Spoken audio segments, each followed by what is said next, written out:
All right, we'll call it 7 o'clock. Let's get started. My name is Matt Hurlbert. I'll be your moderator for the evening. Welcome to Wards 4 and 7 NPA for January 2022. Just basic ground rules as we get started. Just a reminder to always listen to others speaking. Respect the agenda, respect the process, be kind to your neighbors. We want you to share your opinions politely, treat people respectfully, have your questions prepared when you go to ask them. In this digital format, please remember always to keep your volume in the bottom left of your screen on mute at all times unless you're called on to speak. When you're called to speak, because of time constraints, we're not going to do the round robin where everybody announces their name. So we ask when you speak, if you ask a question, to please identify yourself and the ward that you're from. Something new but old. If you're not from wards 4 or 7, we're going to try to get to everybody's questions, but just be patient. We're going to try to give priority to wards 4 and 7. Keep in mind that this is being recorded. It is CCTV that's doing the recording and live streaming, which is cool. As far as asking questions, please raise your hand either by waving like me, or use your little wave button to raise your hand. And my hand watchers are going to be helping me by either text or announcing when there are people that want to ask questions. So I think that kind of covers our ground rules. Moving forward, let's start with a couple minutes of announcements. If anybody has an announcement for the community.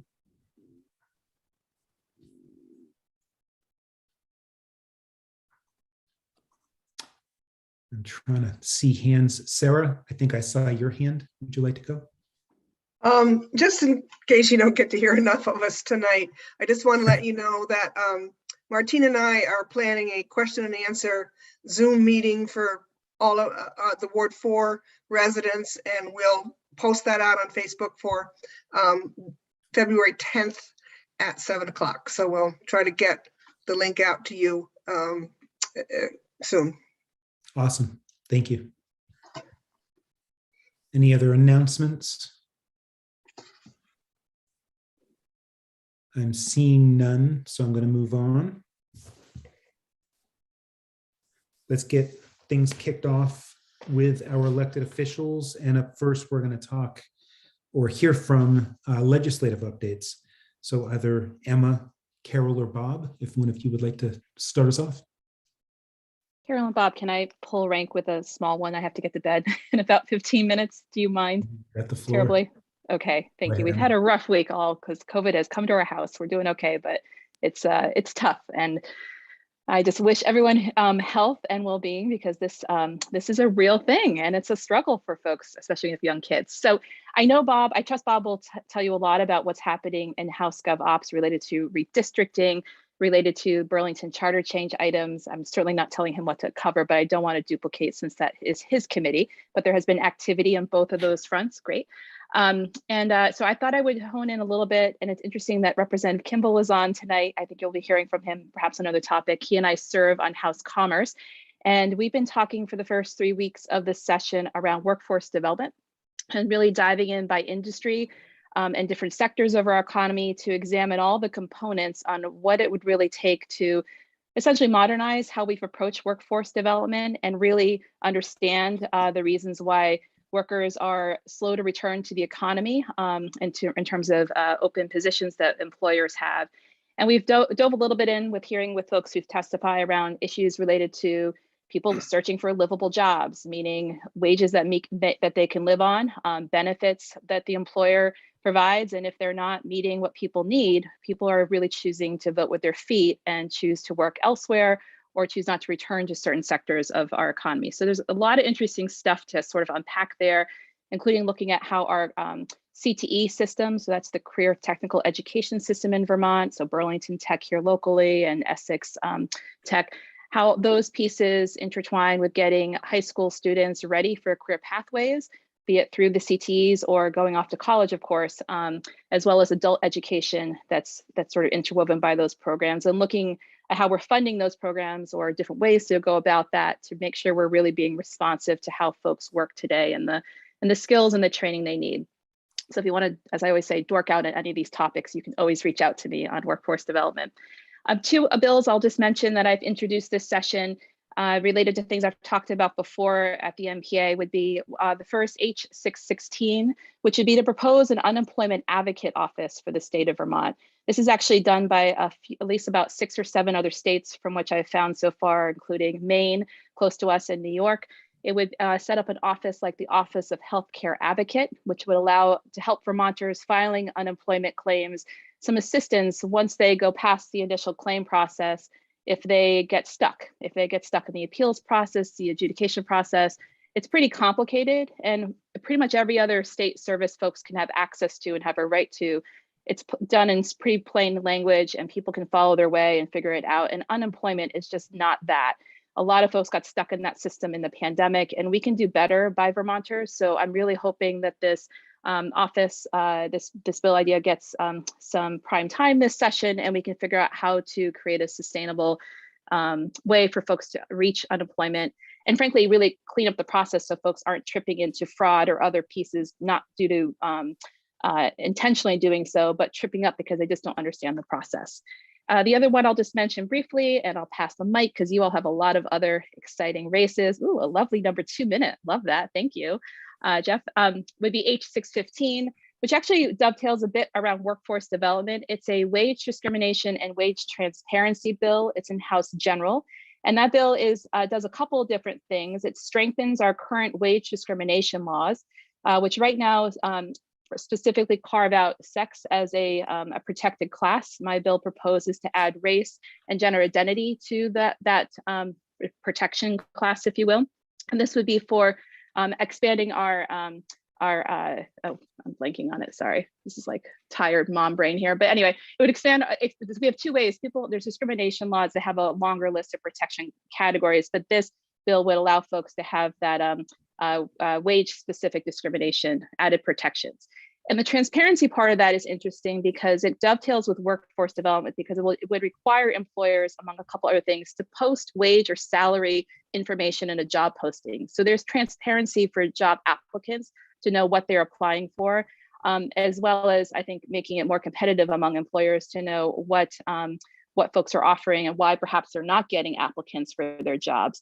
The state of Colorado does this already, and I think it would cast a lot of good light on just hiring practices and really empower women and BIPOC folks in particular, and making sure that they're moving into careers that are really supporting their economic well-being. 30 seconds. All right. So what can I pick from for my list to tell you otherwise, other than just to say, I'm going to continue to do written updates through Front Porch Forum and the neighborhood Wards 4 and 7 Facebook group. I'm going to try virtual meet and greets again. That wasn't so apparently popular last session, but maybe you all really love Zoom a lot in 2022. So I'll post them. I'll try that again.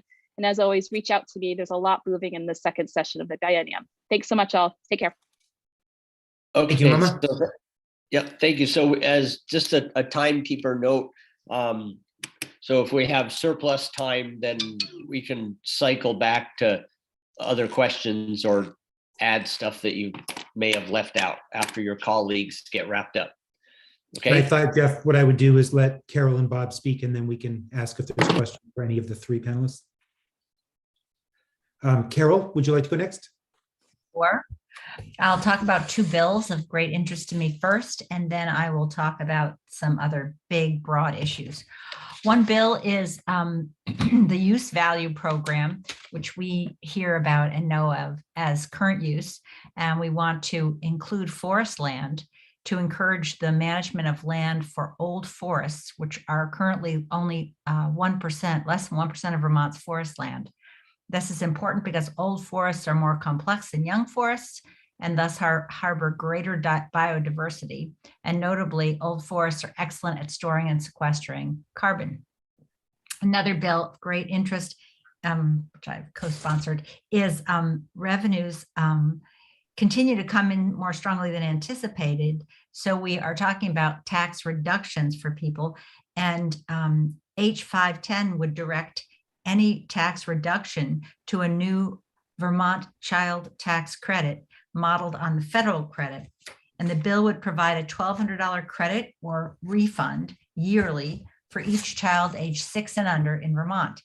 And the bill would invest in families with young children, would make our tax system significantly more progressive, and would be a beacon around the country for people to come to and Vermont to live and to stay in Vermont.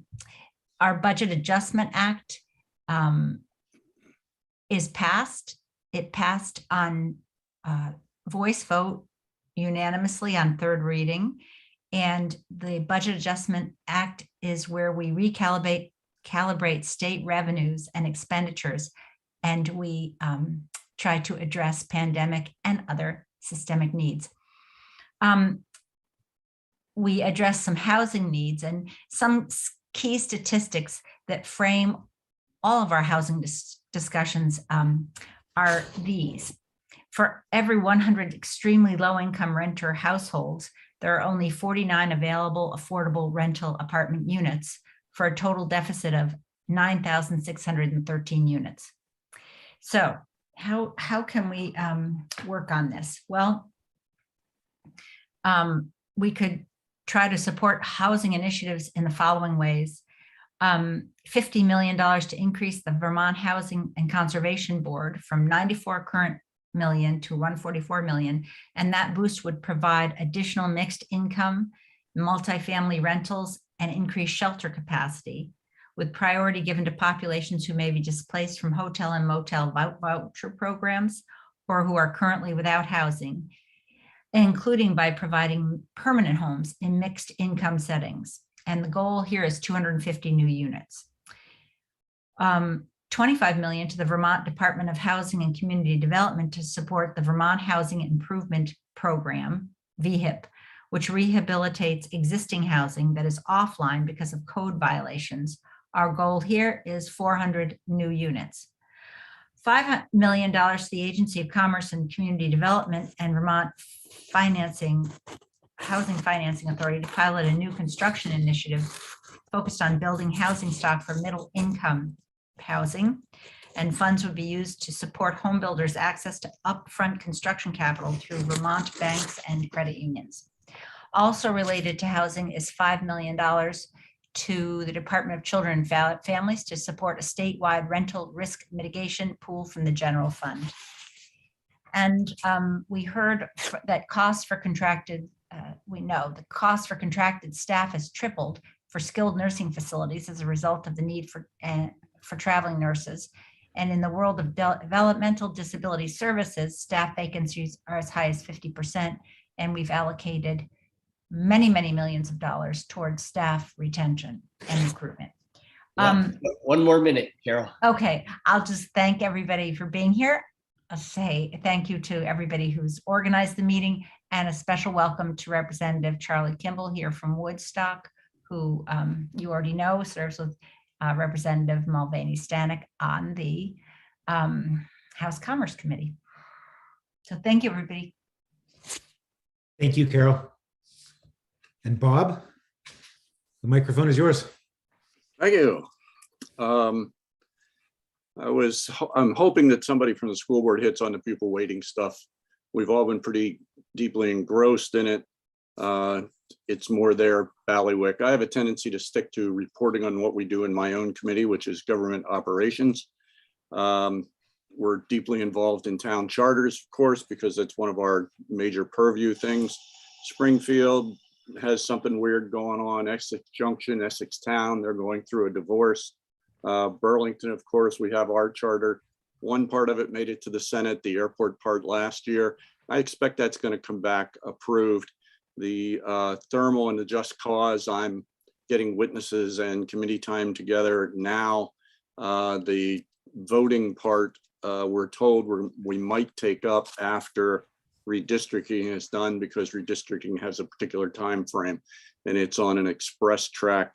When we talk about redistricting in the House end of things, we solicited to the local boards input again on the map that is being proposed. We'll take a lot of advice on that from the local folks. We'll do the reapportionment of the state house districts in committee, pretty much based on mapping that we have a specialist to do. Senate is doing their own thing. So that'll involve a lot of time and a lot of testimony. We'll be taking testimony from local committees starting tomorrow. School teachers, we just had an interesting bill today where we're currently, if you're a retired teacher, if you want to go back and teach more, because of, say, the pandemic has so many vacancies in our schools, you have to basically give up your retirement check for the period of time that you're working if you make over $36,000 in a particular year. We're looking at a bill that would remove that caveat and allow teachers to go back for a year, continue to receive their benefit, pay into the retirement system also, but it would allow retired teachers to go back as other than substitutes. They could actually sign a contract and perform a classroom duty for the year. We think that it would be a good thing. Everybody else seems to be on board with it, but there are some particular aspects of the retirement system that will need to be adjusted. We do weird stuff too. We just spent 2 days talking about whether or not cemeteries should have fences around them and whether cemetery associations should be able to invest cemetery funds in riskier business aspects. The retirement bill that deals with the state employees and the teachers started in the Senate for hearings and action. It'll come over to the House as soon as they're done. 2 minutes, okay. I'm short list here. We've already, as you probably heard, passed changes to what's going to happen voting process wise in town meeting and extended probably to November, which will reflect basically the election that we had 2 years ago. 2 years ago, time flies in COVID time. There will be nobody banging on people's doors looking for petitions to be signed. I'm reasonably sure with a new variant coming from Asia and Europe now that we probably won't be banging on people's doors at all. But who knows what will happen by the time November gets here. We had a public hearing on Proposition 2, which is removing the prohibition from slavery out of the Constitution, which apparently was inadequate.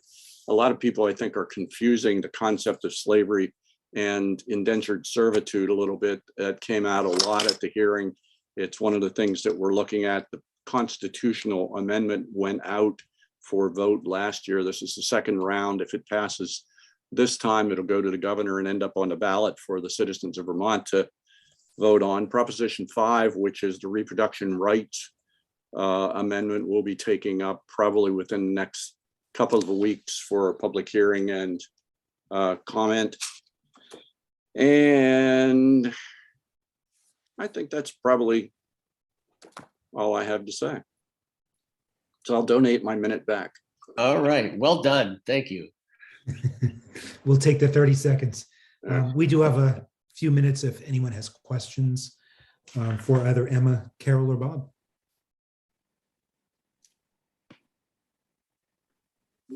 Bring them on. That's what we get paid to Bring big them, bucks guys. for. Let's go. I see a couple, Matt. I'm not seeing. Well, I see Mark Barlow and followed by Erica Reddick and Sylvia Knight so far. Well, let me go to the, I'll do it in that order. Mark, Sylvia last, Erica. So Mark Barlow. Thank you. I just had a question. If revenues are coming in stronger than anticipated at the state level, one topic that is important to, I know, especially Burlington, but to other communities, is state aid for school construction. And has there been any conversation around using some of that money to pay for the huge costs that are going to be borne by districts to mitigate PCB problems as we test schools? Thank you. I can start with that. I have begun to have conversations about help for Burlington and its high school. And the governor is talking about the importance of CTE education. And that is technical center education, and we need to rebuild our technical center at the high school. Our high school has 900 students. Our technical center has 300 students. 150 of those are Burlington High School students. And arguably 1/3 of, could be 1/3 of the cost of the entire construction might be allocable to the technical center. I don't know, but if that were the case, perhaps we can get funding. I'm working toward funding for that purpose out of the $100 million extra in the ed fund. The governor has said he wants to spend $50 million on CTE anyway. So we don't have a building. And to me, that would be a great way to serve the largest county in the state and really move forward with workforce development and other incredibly important things that are happening at technical centers. Thanks, Carol. Bob or Emma, did you want to add to that? No, I think Carol covered it pretty much, and I want to make sure we have time for other folks. So Awesome. So I'll move next to Erica for a question. Thank you. And Councilor Barlow, that was a great question. Thank you for asking that. This is for particularly for Representative Hooper. The Convention of States resolution has been on the wall in the Government Ops Committee for several years. And I know that there has been a lot more activity on that front, people reaching out to their representatives. And I'm just wondering what it would take to get that resolution off the wall in government ops after this many years. Thank you.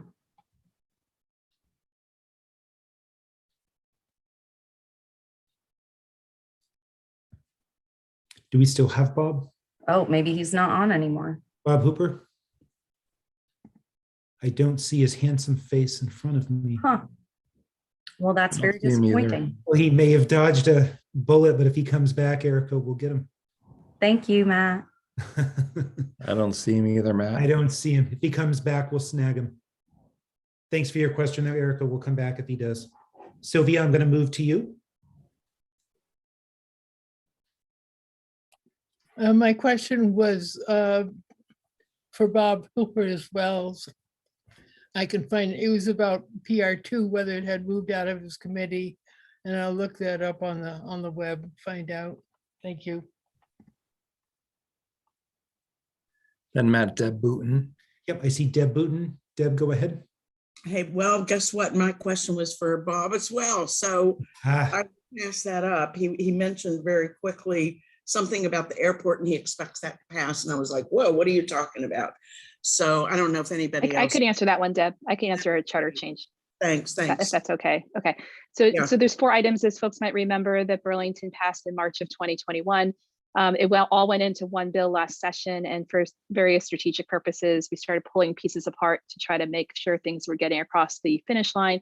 The Airport Commission, as folks might recall, was to add 2 seats to the Airport Commission in Burlington, 1 for Winooski and 1 for Burlington. That advanced over to the Senate at the end of the last session, and it's up for 3rd reading tomorrow in the Senate. So far, it's all in one piece. The Senate did add some, not to the charter language, but added to the bill itself to study the overall governance of our airport, more as a regional approach, but that's just a study. It does not impact the language of the underlying charter issue. The other 3 items are still in-house gov ops at the moment, and Bob can certainly give you more updates on that. That's what he was speaking to earlier. That helped, Right. Deb? Yep. Yeah, it totally helps. Thank you very much. I had no idea what he was referring to. Thanks. Bye-bye. Thank you, Deb. I don't see any other hands, and I'm going to move on for time for. My hand's up. My hand's up. Okay, Lee, it's gonna have to wait. We're gonna rotate to the other 2 elected officials in this segment, and then hopefully we can cycle back to more questions. Thank you. If we're done, Lee, before 7:40, I'll come back to you. I've got you on my list. Is that all right? For City Council, we're going to hear from Mark Bello from the North District. We're not going to hear from both Sarah and Ali tonight. They're both going to have time at the end of this meeting in the candidates forum. So Mark, I'll pass the mic to you. Okay, thank you. I want to talk briefly about redistricting and then about the town meeting day ballot items that the council has voted to put on the ballot. So with redistricting, the update is the work of the ad hoc committee was delivered to the council, and that included a report addendums offered by some committee members and testimony by 3 committee members. We've not had a chance to discuss it as a council yet.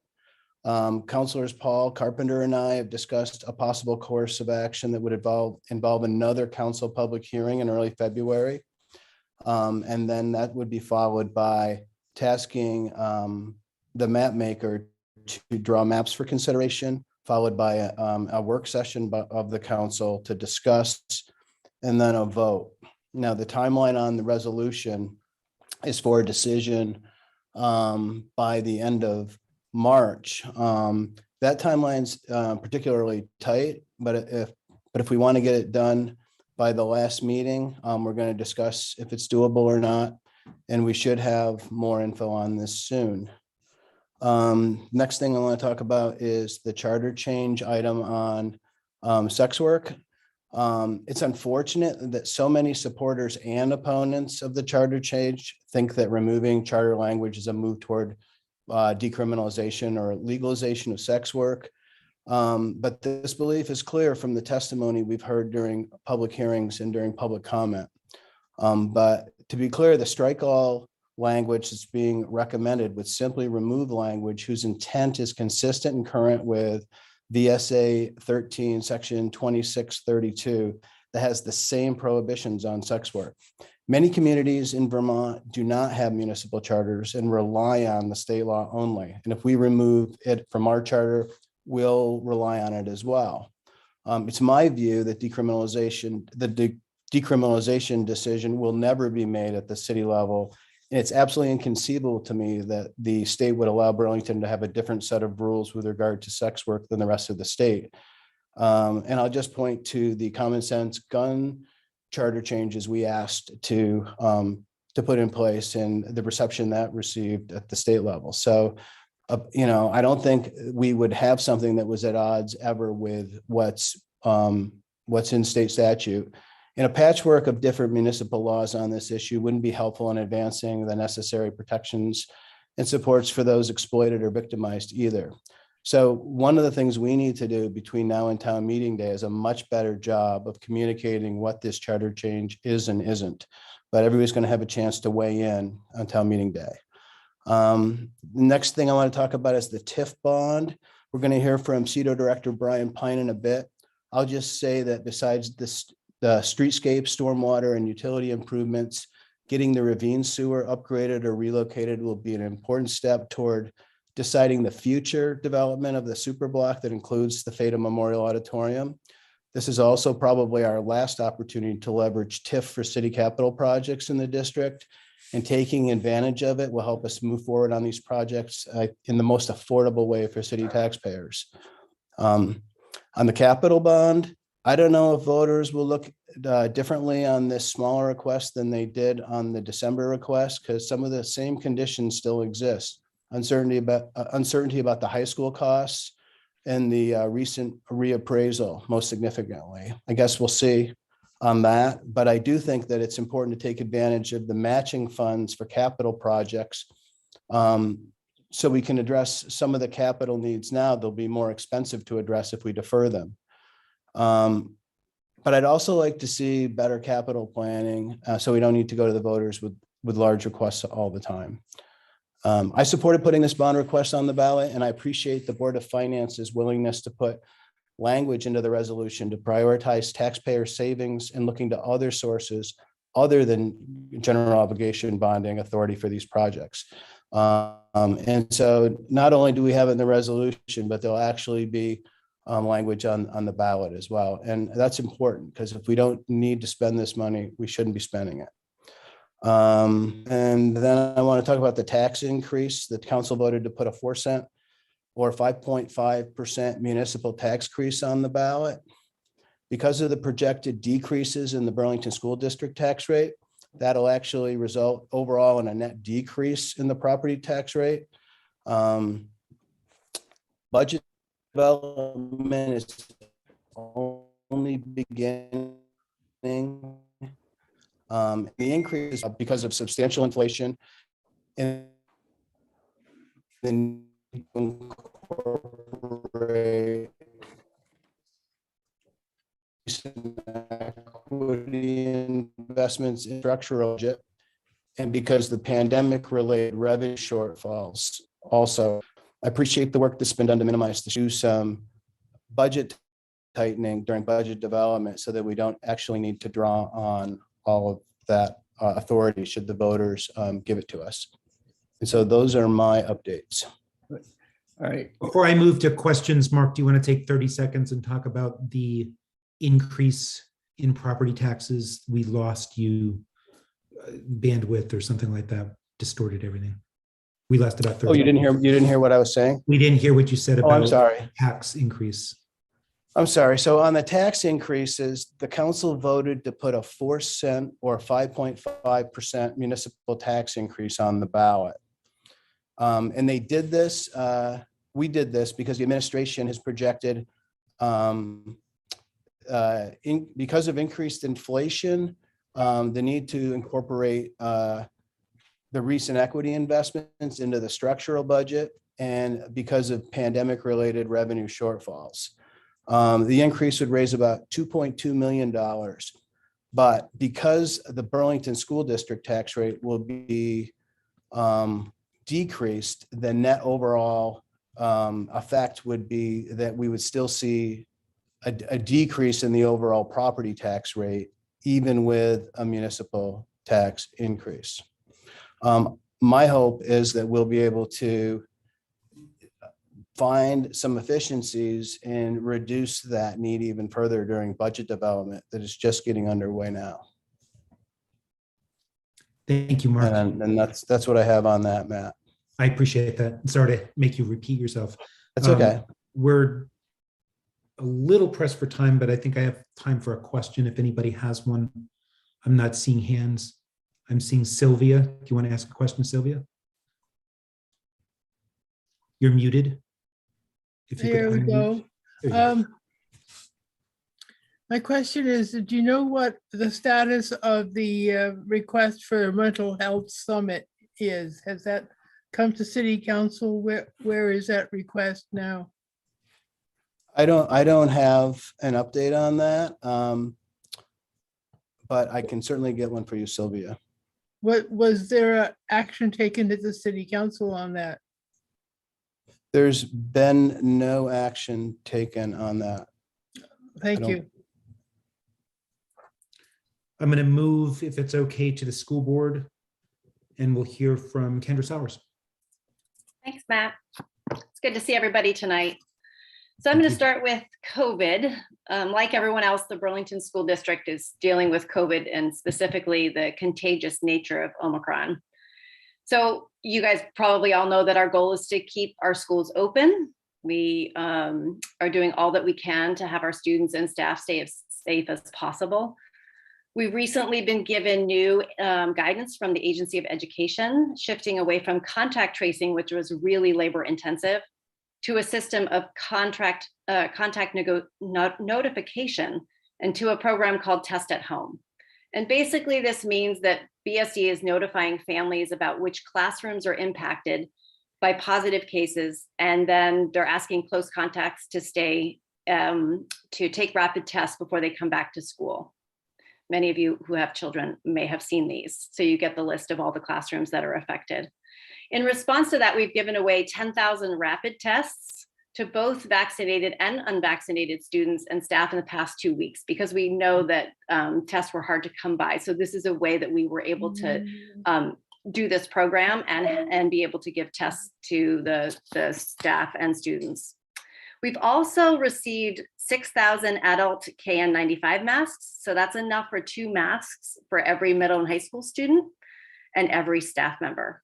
And on February 1st, we're hoping to get kid size K95 masks so that pre-K through 5th grade students can also have the benefit of K95 masks. So as you know, COVID keeps changing, and we're doing all that we can based on the latest scientific guidance to keep our schools running open and safely. So the next thing I want to talk about is the school budget. And so last week, the school board voted to advance a budget to the voters that basically has no new spending. So the increase to the budget that you will see is due to growth in wages, benefits, and operational costs like utilities. So as a result of that, we're projecting that even though our budget will increase slightly due to those annual increases, the spending at this level could produce a property tax rate decrease of somewhere around 6 to 7%, which I know Mark was just alluding to. So we have asked actually at the next NPA meeting to have some time to really delve deep into the school budget, because we do this every year before we put it on the ballot to give you an idea of where the numbers come from.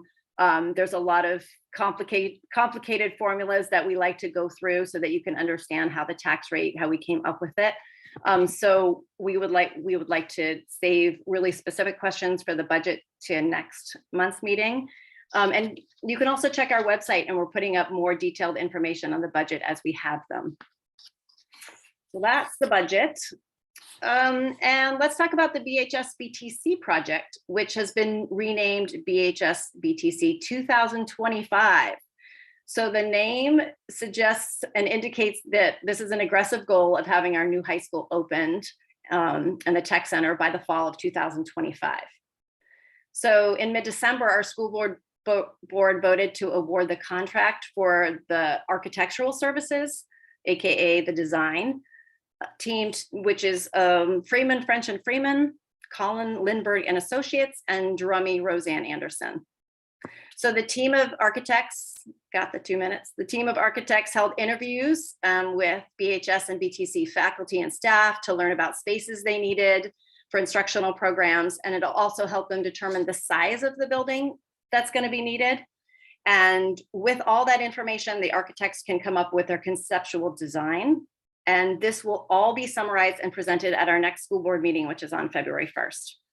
There's also a steering committee that's been formed from stakeholders from all over the community, teachers, students, parents, school board members, city officials, equity and sustainability representatives. And that first meeting was last night. And there will be a public forum in the third week of February that we're really going to serve as the major public kickoff to this project, and the details will be available soon, and I'll be sure to post that on Front Porch Forum as well to let you all know of the details and how to access that event. The last thing I want to talk about is the pupil waiting study, which Bob Hooper just mentioned, and our advocacy work continues in regards to getting Burlington our fair share of education funds from Montpelier. We're really pushing legislators hard to adopt the updated weighting system. And as a reminder, these weights, such as poverty and ELL, are used to provide additional funds for students who require more resources. Burlington, here we have about 50% of our students on free and reduced lunch, and 15% are ELL. And so that's a lot of money that we haven't gotten over the past 20 years that we are trying to, with the outdated weights, get from the education pot. It's going to take a lot of our voices, and I am really super grateful for our Burlington legislators who have worked tirelessly on this as well, and Carol Odie, who brought the study in the first place, and Bob Hooper, thank you for the letter that you just sent. We all need to be contacting our legislators, including members of the community. So please reach out to one of our school board members, myself, Martine, and Monica. We also have a website that you can go to, which is, I don't think I have access to a chat, but I can share it if I do. It's cvtse.org. It's the Coalition for Vermont Student Equity. We have all the information and contact numbers and names there. So thank you for any help that you can provide in this really important issue. So I think that's it. It's exactly 7:40. We're right on. I don't know that I have time for questions. I don't see any hands. I think Bob, Bob, can we keep it quick, Bob? Go ahead. You're on mute. I just mentioned that the pushback on getting the weighting study to actually weigh these sort of things is coming from a lot of different quarters. Social Equity Caucus just sent the letter. to the committee to really endorse re-looking at this, because it is patently unfair for students in our county more than anything else, but it's also Rutland and other large places. And I'd like to apologize when I said bring on the questions, the space heater kicked on and the power kicked off. So I'm back. You dodged a few bullets, Bob, trust me.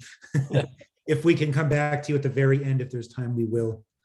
Right. But right now we're running right on the hair. So I'm going to move on to the town meeting day ballot. And Brian Pine, you have the mic for 29 to 30 minutes, and keep in mind that includes time for questions. Thanks, Matt. I appreciate that. Great to be with you all tonight. And this is one night where the virtual meeting is appreciated because we don't have to get out and try and navigate, what is it, -6, -7, something like that. So I hope everybody is warm. I'm Brian Pine. I'm the director of the city's Community and Economic Development Office. And tonight I'm talking to you about, or with you, about the Downtown Tax Increment Financing District. And with me is Laura Wheelock and Olivia Durice, both from the Department of Public Works. And without them, we would not have a project. So they are really the subject matter experts on the sort of public improvement side, and CEDO, with help from a consultant, works on the sort of program side and the regulatory side with the state of Vermont on this program. So I ask if we could have privileges or sharing ability given to Laura. She will then start to give us our slides. Great. So into the next slide.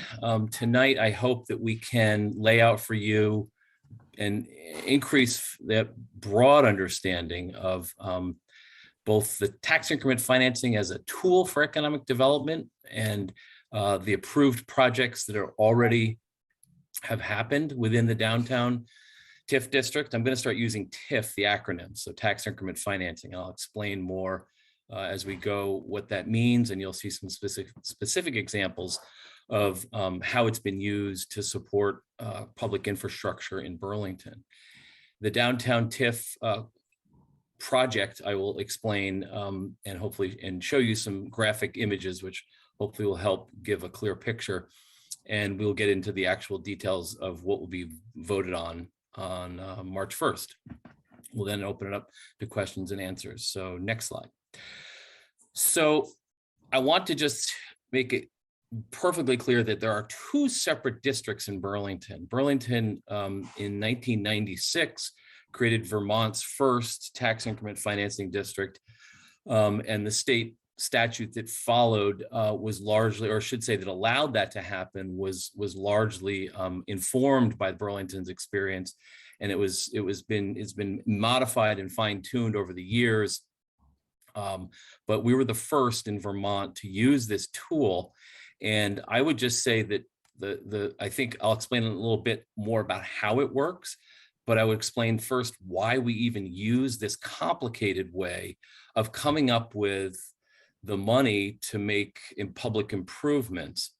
I think the most important aspect of that conversation is really, it's largely a development or a municipal tool that came about after the federal government no longer supported municipal government in making capital investments. So there was a time period when the federal government funneled money back to cities and counties and other jurisdictions to fund big projects. And Burlington got its share of federal revenue sharing. And when Bernie Sanders became mayor in 1981, 5 years before revenue sharing ended, we were getting about $1 million annually. But that was when our general fund budget was 10 million. So it was 10% of the city's general fund budget. And if today we'd be looking at somewhere between 8 million and 9 million in federal revenue sharing, in which case we wouldn't go through this convoluted, complicated thing called TIF. We would probably be way ahead on infrastructure, the deferred maintenance that we've seen across the city with our sidewalks, with our curbs, with our streets, with our bridges, with all the infrastructure costs, largely the failure over the last 40 years at the local level is largely attributable to federal policy that said essentially, federal government, we're no longer going to support infrastructure in local communities. So that revenue sharing policy shift meant that places like Burlington were cut off from support from the federal government. So comes around as a tool, the tax increment financing district in Burlington. What we've focused on is the areas in downtown. So the waterfront TIF district, as the name implies, covers most of what you think of as the urban waterfront here on this map. It then goes up into the downtown and includes all of the property that is essentially on Cherry Street on the northern boundary, on Church Street on the eastern boundary, and on Bank Street with a little notch down near People's Bank is all within the waterfront TIF district. So that's the waterfront district. As you see here, the blue area is the downtown TIF district, and the Vermont Economic Progress Council, they're the ones who review the proposals to create these districts. It takes about a year to get through that process. And the voters in Burlington, I think I'll go to the next slide. Voters in Burlington, actually, this slide doesn't tell you this part of the story. The district was established by the city requesting approval first. The process is you ask for approval from VEPC, Vermont Economic Progress Council. Then the voters authorized the creation of the district in March of 2012. Citywide, the vote was about 55% yes, 45% no. And it was then followed in 2015 in March by a vote which essentially authorized issuing a bond for $10 million to begin making these improvements in our downtown. And that won citywide 72% to 27% no. And in wards 4 and 7, I just checked today, it was 65% yes, 35% no. So that was on the first phase of the downtown tax increment financing district. We have a deadline coming up, which is a critical date, and that is that in March 31st of 2023, the city must incur debt for public improvements in order to qualify for the ability to recapture, or I should say to capture the incremental growth in tax value that comes within the district to pay back the bond. So I'm going to explain a little more in detail how that works in a minute, but just important dates to look at. We have then until 2036 to retain the education increment and use that increment to service the bond, to pay back the bond. And by then the bond will be fully repaid. And at that time, the tax revenue within the district goes back to the education fund and to the city's municipal funds to support city services at the regular level. So let's go to the next slide, and hopefully this is the sort of what is TIF slide, and hopefully there's a lot going on here, but basically what TIF does is it essentially sets an original taxable value of a district, and a district is defined by the municipality in partnership with the Vermont Economic Progress Council. And I should just mention, Vermont has its own approach to TIF that really is different enough that if you Google TIF and look at other states, totally irrelevant to Vermont because the concepts are totally different. How it's used in Vermont has to be used for public infrastructure improvements, cannot be used on private property. So when people say it's just a subsidy for the developer, that's not really accurate. It really is a way to fund infrastructure, and it's capturing the tax value, the growth in value that happens within the district. So original taxable value right here that the cursor is pointing to in our district started at 170 million in 2011. Today, 10 years later, the taxable value is 285 million. So that growth, that $115 million in growth is the increment that is the taxes that come from that growth is the increment that is used to repay the bond. So just to say it once more, it's not, the bond is not repaid by raising taxes on taxpayers. The bond is repaid by the growth that the state of Vermont lets the city capture to repay the bond. So it's that difference there that is the key thing to be looking at. It's also worth looking at what is the projected ending taxable value of the district in 2036, because at that point, all the bonds are paid off, all the funds that are now generated by the properties within the district flow to the taxing authorities as if nothing had ever happened. So the state education fund gets its portion and the schools get their portion. I should just note that the original taxable value of a property, the revenue coming from that property continues to go to the education fund and to the city. So that does not change. So the taxes coming out of a property before the TIF district and after the TIF district are set at the same level. However, 25% of the increment of the new growth in value in all the properties in the district goes to the education fund. On the municipal side, all of the new increment goes to repay the debt. And the idea is that the local community that has decided to take on the bond and to make these improvements ought to use all of its increment for the debt because it's a local project, and the education fund ought to get some. So that's the thinking that the legislature had when they created that. I hope that helps. The diagram here, which is on my screen kind of hard to read, it may lose its impact, but essentially starting at the top, a municipal bond is issued. The public improvements are financed with the proceeds from the bonds. The private development and reinvestment that occurs in the district generates new revenue, and the increment is over there in the stack of dollar bills. Next slide. So the projects that have already happened within the downtown TIF district are the improvements to St. Paul Street, the Great Streets improvements that have taken place on St. Paul. I believe those were completed in 2019.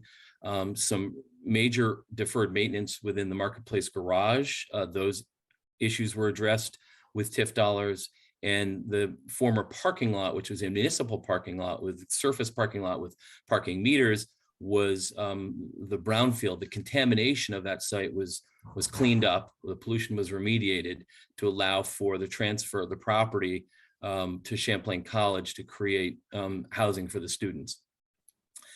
The stormwater upgrades that were performed as part of the City Hall Park project were also part of the downtown TIF projects that have been funded so far. Next slide, please. So this is just a map showing you the area that is on the ballot essentially. So the line that comes down Main Street from Union all the way down to Battery is the extent of the project. That's the project scope area, and the top two blocks, so from Union to Church, are new. We're adding those to this project. The next two from Church down to Pine are already approved by the voters, so those are essentially already authorized. And then the next two blocks to Battery are being added to the Main Street. Or I'm sorry, we're seeking approval for that as well. So that's what essentially is before the voters in March. The projects which are listed here, if you could back up to the slide before this, I'll go through that real quickly.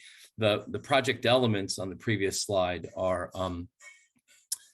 somehow it doesn't want to stay there. It looks like it's refusing to go back. All right, is the Ravine Sewer, which is, I think Councilor Barlow mentioned, it runs across the Superblock property. It will be dealt with, whether it's relocated or whether it's relined or replaced, or the answer we don't exactly have, but we do have an estimate for what it will cost to relocate it, which is, that's in this project scope. So that's an important piece. The section of Main Street from Union Street down to Church Street is, I will describe in a minute what the project entails. And if you have more questions about the project scope, Laura is available to answer those. Jeff, are you the timekeeper, or Matt? How are we doing on time? Yeah, you have 15 or 16 minutes remaining. Okay, I'll try and speed it up here. Sorry. Let's go to the next slide then. So ultimately, what this project, in addition to the relocation of the Ravine Sewer, is essentially repurposing and rebalancing the public right-of-way and the uses within that public right-of-way on Main Street, all the way from Union Street. So think of, Memorial Auditorium, all the way down to the foot of Main Street. When we say rebalance the right of way, it really means taking what is essentially, I believe, about a 90-foot right of way, Laura, maybe a little bit more, and not having it serve just the vehicles, but also serve other users. And so pedestrians, cyclists, public transit, increasing access for folks with disabilities, kind of tightening up the intersections so that people can get across them more safely and more quickly, really trying to bring some amenities to the street.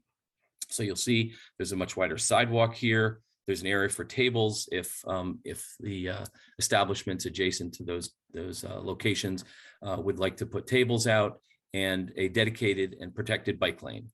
2 lanes of travel going east and west, and then there's parking on both sides as well. So in addition, the tree belt, which is I think significant, is paired with stormwater improvements that will make the street it will significantly reduce harmful pollutants that run in our stormwater into Lake Champlain. So that's a significant piece of this project as well. Next slide. Just to give an example of some of the worn out infrastructure, we have worn out green belts, really kind of inactive, and in some cases, depending on what time of year you're there, sort of inactive streetscapes, dated accessibility standards, trees that really are struggling and often have to get removed and replaced, curbing issues, so accessibility issues in terms of stores and curbs that are just overall have begun to deteriorate and show their wear and tear.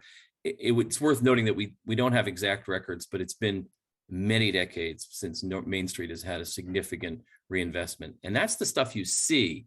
The stuff under the ground is really ancient and is going to require major attention over the next few years. If this project, whether or not the TIF bond passes, we're going to have to deal with the infrastructure under the street, because it's old wooden, there's old literally wooden sections of pipe that run through Main Street.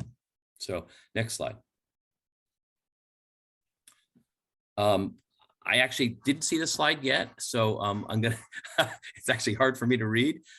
So I'll just say that it's intended to show what we're doing for outreach and community engagement. And so meetings that are coming up are posted here.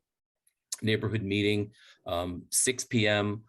and on the 1st, and on the 2nd, a focus with the business owners of the street. We've already actually convened the business owners to discuss the project and to hear their issues and concerns. So that's a really important piece. Is, the last thing you want to do is make these improvements and significant benefit to the whole community, but put a strain on businesses, especially in the next couple of years when construction will be underway. So the goal here is to be as minimize disruption as much as possible. But we wanted to lay out for you here is the concept, design, and development process over the next 2 months, leading up to really to the end of March. So, and there's, let's go on to the next slide. So this is that amazing historic resource running through our downtown. It comes all the way from the Old North End down to Lake Champlain eventually, but it cuts across our city, and it's the sewer ravine, or the ravine sewer. And it, in this instance, it cuts across a really critical piece of property. People who've been here a while might remember that there was a jail, county jail, located on the corner of Main Street and South Winooski Avenue. It was just a 2-story building. But once that building was gone, it's been a surface parking lot ever since. The geotechnical analysis of the site has shown that basically the ravine sewer is a significant cost in terms of what would be required to either relocate it or to reinforce it so you can build a substantial urban downtown building on that corner. So it's really an important entry to the city. And as a surface parking lot, I think most people would think it's not the highest and best use. So the goal here is to make that a site for future development. There's no proposed development. We don't even, there's certainly interest, but there's no proposal on the table. And it's an investment that we believe would result in significant new economic activity in the downtown. So next slide.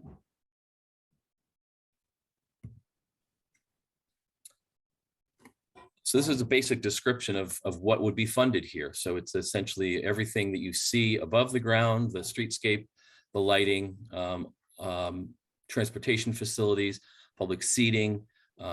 Stuff you don't see is stormwater, utility upgrades, reconstructions, extensions, and replacements, relocating the ravine sewer, all for a total cost of $30,500,000. I'm sure that's a shocking price tag. Let's just go back to the basic rule though with TIF is the bond that is issued to fund those improvements is repaid with the new tax revenue that comes from within the district and throughout the district, by the way, not just property owners on Main Street, but all the properties within the district. It's that incremental growth in value that covers the repayment of the bond. So the existing bond voter approval is for 10 million. That, as I mentioned earlier, that was approved in March of 2015.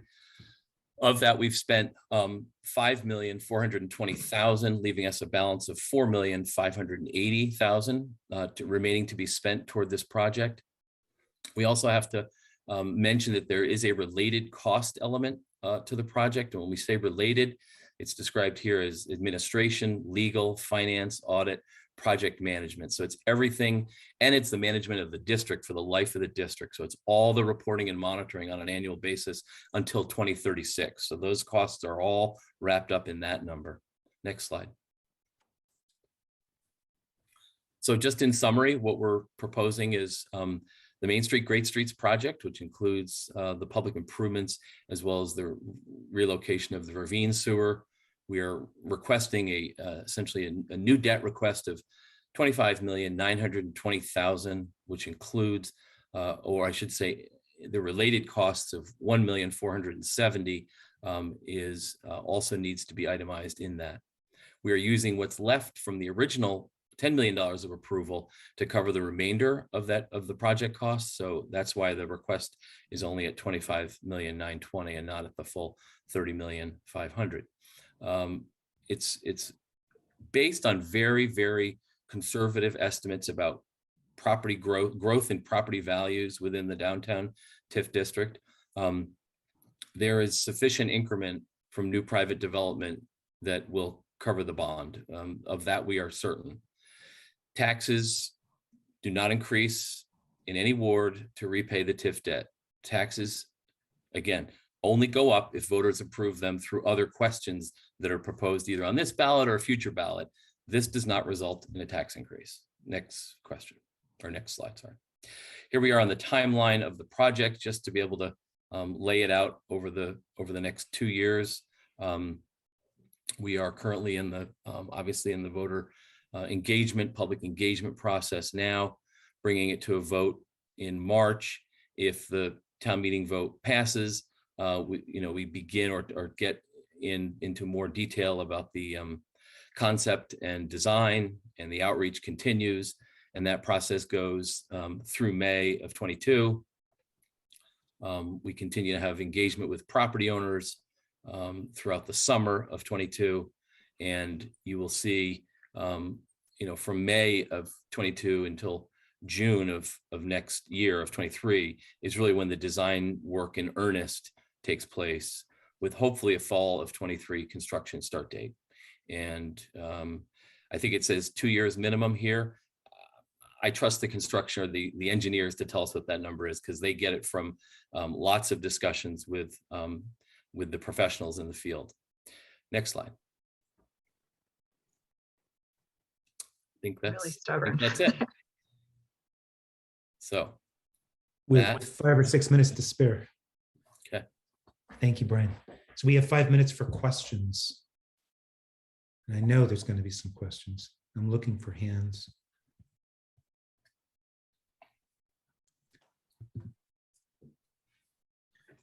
Erica, I see yours first. I'm going to give it to you. Thank you. I appreciate it. Thank you, Mr. Pine. I appreciate it. I would like to just kind of understand, and this isn't technically just a question for you, but our other elected officials. I'm really very surprised by the amount of money being asked of the taxpayers by our elected officials. given that everyone is still really struggling from the reappraisal. I know my property taxes went up 25%. Not to mention, many people have lost their jobs. Their families are down to single incomes because somebody has to stay home with the kids. People's businesses have been lost. We have record like empty spots on Church Street and commercial spaces. What is the thinking of coming to the taxpayers and asking for so much more money? That's a great question. And I think that's actually a really important point with regard to this particular question. I can't speak to the others, and I know it's probably sounds like a cop-out, but I'll just say my focus is this question, and it's consuming every night this week, except I think I get Friday night off. So I would say that the important distinction here is we are not asking the taxpayers of Burlington to increase their taxes to fund public infrastructure. What we're saying is, you've already approved the creation of this district. We have another year to incur the debt, basically to issue a bond, and we have a project here. Do you want to continue with what you've already laid out as your priorities for growth and encouraging new development in our downtown? And if you do, this is the way to finance it. If the voters say no, then we have a clear signal that that is not where the voters want us to go. So I think our obligation is to present to the voters the best proposal we can put together. And if we are not successful, then we will not pursue this project. May I ask a follow-up question? If it's quick. Why are these items not included in the general infrastructure budget of the city? Why are they included in a bond rather than just being part of the budget? It's also I think that's a great point. And what I tried to say at the beginning is, when we had support for our infrastructure from federal resources, the city had more capacity. But right now we have a limited amount of capital funds. I think, Laura, if you can confirm, it's about $2 million of capital that goes into capital projects annually. And that is intended to address really pressing capital needs, but not to overburden the taxpayer. So TIF is a way to actually not overburden the taxpayer, but to make these improvements. So I think that's the idea here, is let's capture this economic activity that's happening in our downtown, using that revenue to pay back the bond. Thank you. I would just highlight that the money that the city gets in for the streets and the sidewalks is really about maintaining in place, and that there's not enhancement money. And this project would be a significant enhancement on Main Street. Thanks, Laura. I'm going to go to Monica. You have your hand up, and then Deb, if we have time. Hi, Brian. Thanks for that explanation. I can't say that I totally understand TIF yet, but I'll get there hopefully before my vote is due. I'm wondering, so was it 2017 when we voted on the City Place project, the 15-story mall? I believe voters approved TIF money for that. And I'm just wondering what happened to that. You know, the mall hasn't happened. Yep. Sure.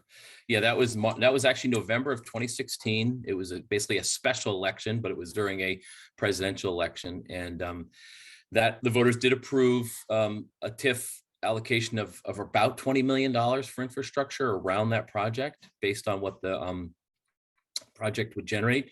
Since the project hasn't gone forward, not a single dollar has been bonded for that project, so that everything is on hold until the project is ready to go forward. So that debt never was incurred.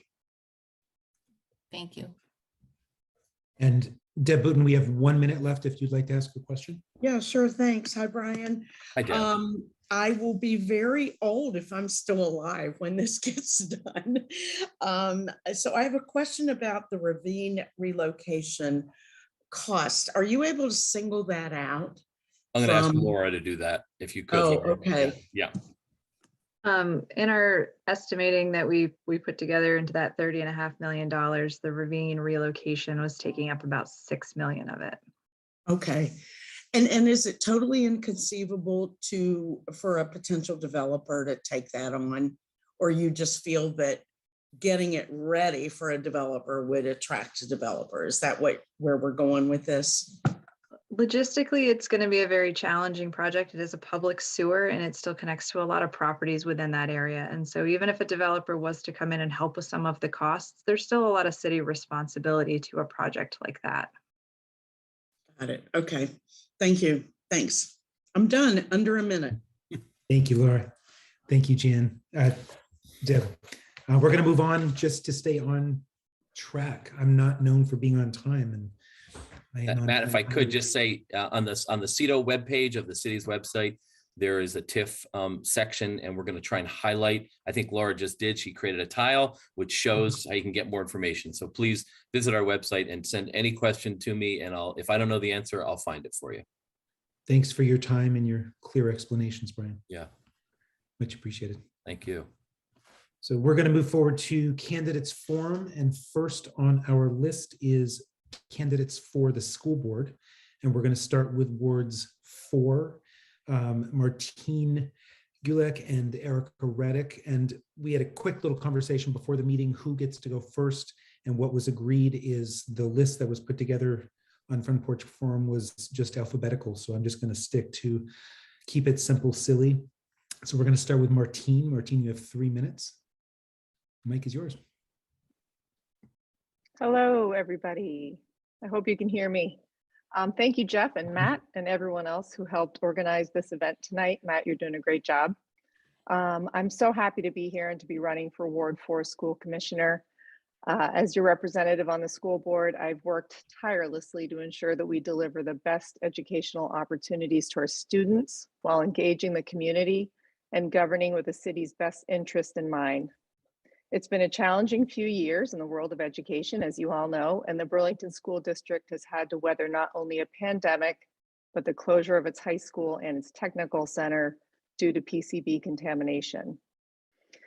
Also, as many of you know, the Burlington School District has been underfunded from the state ed fund for over 20 years. The current funding model is inequitable and does not adequately fund the great needs we have here in Burlington. I've spent hours over the past year testifying before the Student Waiting Task Force. I've spoken on the steps of the State House. I've been interviewed on Kurt Wright's radio show, and I've communicated frequently with our legislators. I would ask you all to get engaged also and speak on behalf of our community. Tell your legislators to implement the findings in the Student Waiting Study.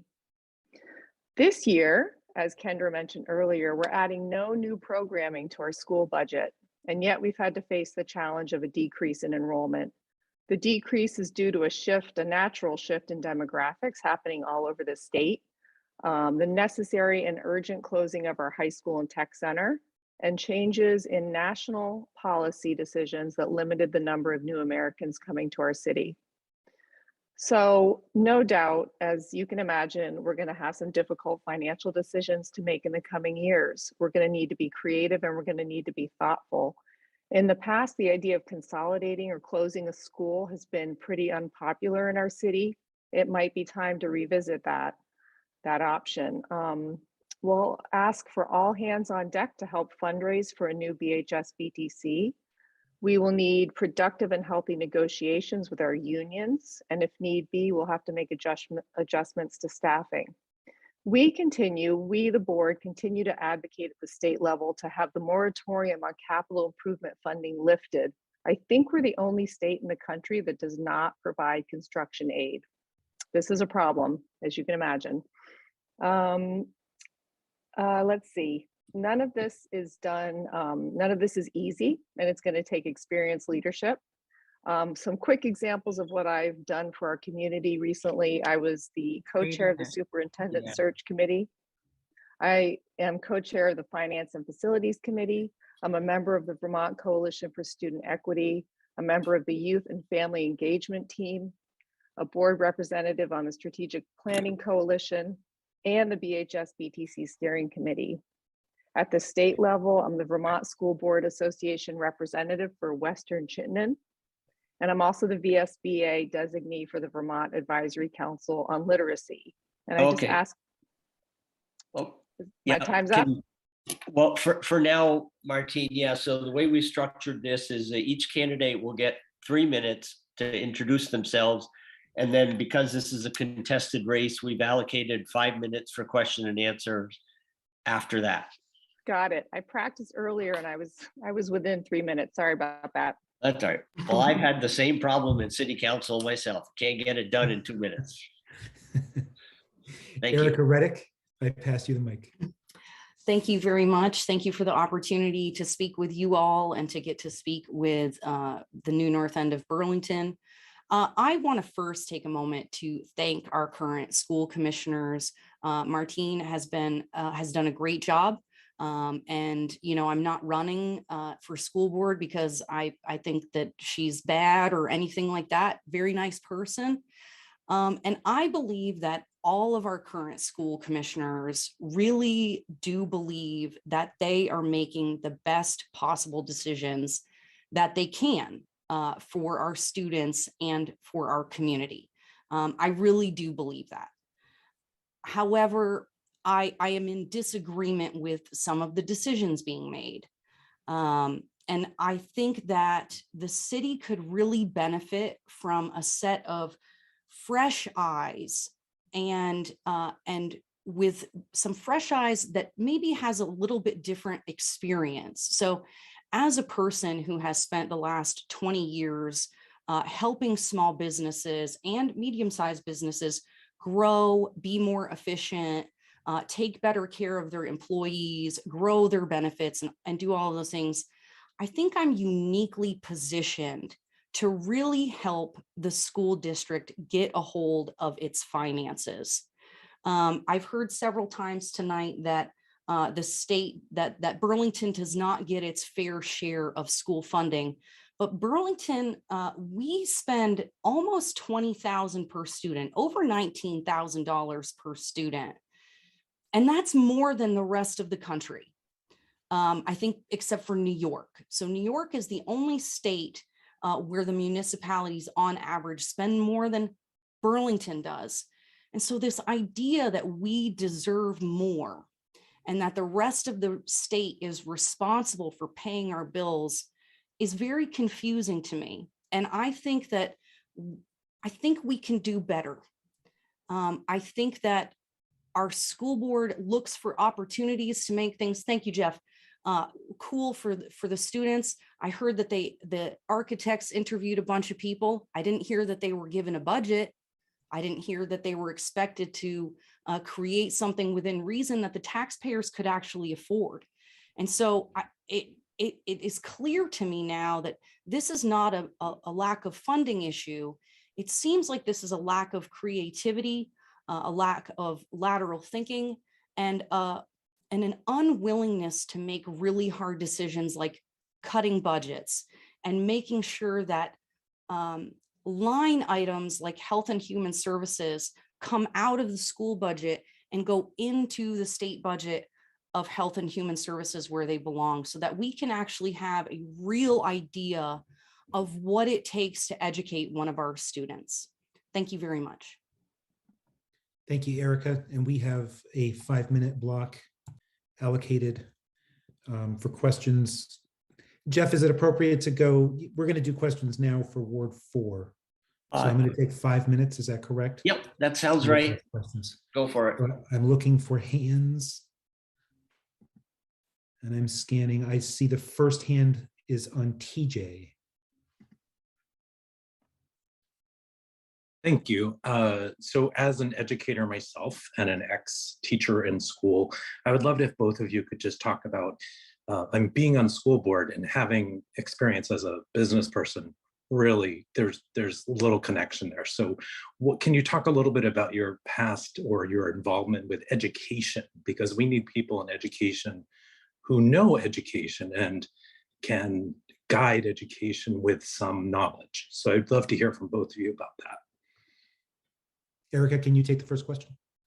Absolutely. I definitely think people who understand education should be involved in education, but it's clear that I think it's clear that we do need people who have experience with business. We do need people who can read those budgets, read those audited financial statements, and really dig in and understand those those ratios and percentages that people talk about having trouble with, I literally have been doing that for the last 20 years. So I appreciate that. I have not worked in education directly, although I do work with at-risk youth. My husband and I both work with an organization called Catalyst Collective, and we work directly, especially with at-risk youth, to help them find their purpose. So we're really seeing a lot nowadays that people are really struggling emotionally. And especially our young people need to have something to grab onto. So we really help them find their gifts and talents and what they're passionate about, and help direct them towards using those things for their unique purpose. Thanks, Erica. Thank you for the question. I'm going to pass to Martine if you'd like to respond. EJ, thanks for the question. Yeah, so I've spent about the last 30 years of my life in education. I have been a French teacher, an English teacher, a librarian, director of library services, among other things. But I think I can say with confidence that I have been a real asset on the school board, just because I do understand education. I understand teaching. I understand the education quality standards. So I think I've had a unique perspective in that regard. And just to say, Erica, I do appreciate you as well, and I appreciate you being here, so thank you. But I do struggle with folks who feel as though they can come in and make an easy fix on lowering the school budget. As many of you know, about 80% of our budget is wages and salaries. We're not the highest paid school district in the county or the state by any means. So we've worked really hard at keeping spending down in that regard. We have a lot of need in our school. Kendra mentioned we have 50% free and reduced lunch. We have some schools as high as 70% free and reduced lunch. We have many EL English language learners, as well as aging infrastructure. As many of you know, our buildings cost a lot to operate. Our HVAC systems are old and they're expensive to maintain, which, you know, I'm kind of circling back around to really looking at our buildings as someday potentially saving us some money.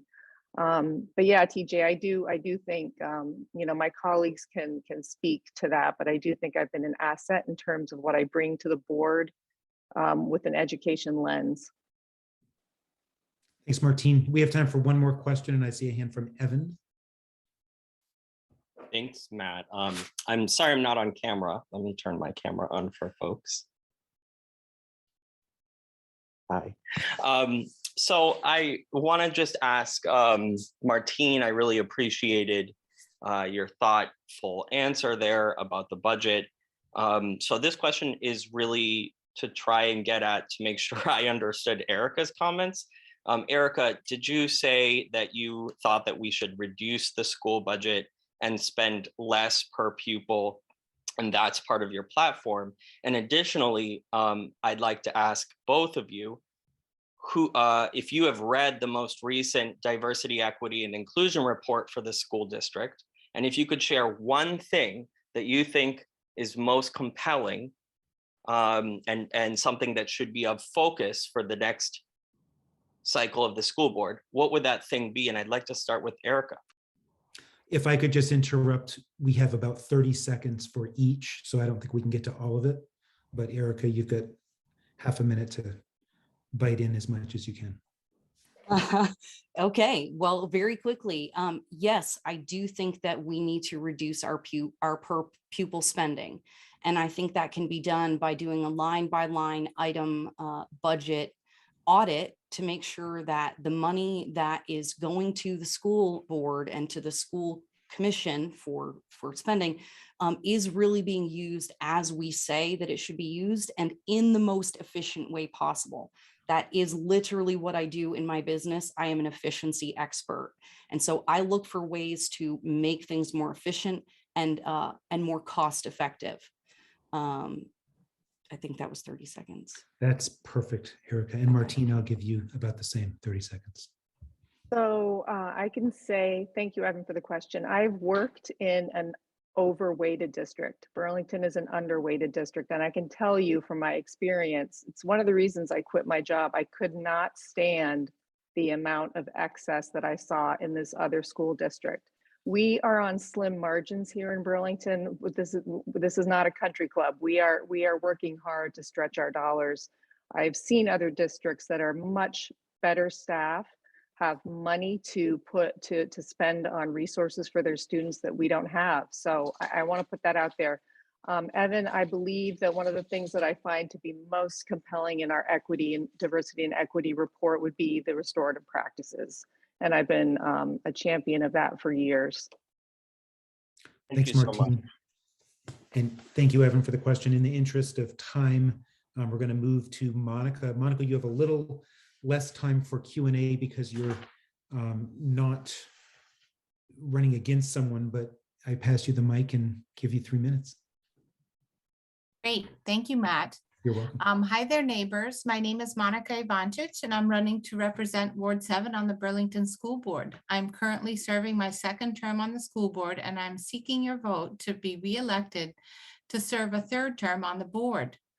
With my family, I live in the Village Green neighborhood and work at UVM teaching and maintaining an instrument lab for the Department of Chemistry. I'm a mother in the district. My daughter is an 8th grader at Hunt, having spent her elementary years at both SA and IAA. And this fall, she'll be heading to downtown BHS. I've been part of the New North End community since mid-2015 and enjoy being a part of this unique neighborhood and have made many connections here. In the last 4 years on the Burlington School Board, we have collectively made many positive changes, and I believe that we have transformed the district. When I first started serving, many of us were new on the board and the climate in the district was not good. The teachers had just been on strike the previous fall and did not feel respected.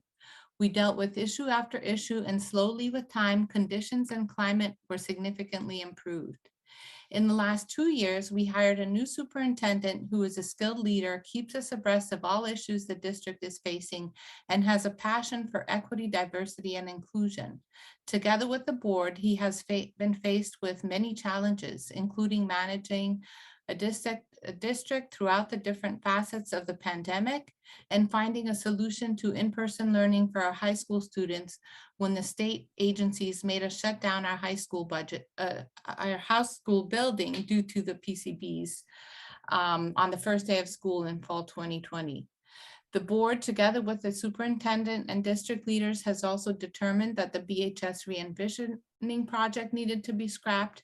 And now we are in the midst of planning for a new building to be constructed at the Institute Road site here, sort of in the New North End. During my entire 4 years on the board, I've been the co-chair of the Diversity, Equity, and Inclusion Committee and plan to continue my role in that capacity. Our committee has supported the implementation and expansion of restorative practices in the district. We have supported the multilingual liaisons and extended their appointments from 10 to 12 months per year, and implemented a resolution to examine the role of resource safety officers in our schools. The DE&I committee has also sought out and contracted board diversity training, such as with Outright Vermont and our Native American Judy Dow. And we are currently in a year-long anti-racism training with the Equity Institute, reevaluating our principles and goals. The DE&I has also supported the hiring and retention of members of the global majority, and we continue to work on increasing diversity among our teachers and staff. I hope that I can count on your vote on March 1st in support of my bid for re-election as Burlington's Ward 7 School Commissioner. Great. Time's up. And right on time. Thanks, Jeff. Perfect. We're not going to open for questions for you, Monica, just out of time constraints being uncontested. So I will next move on to City Council candidates, and we'll start with Ward 4, Sarah Carpenter. We're going to give you 3 minutes. You have the microphone.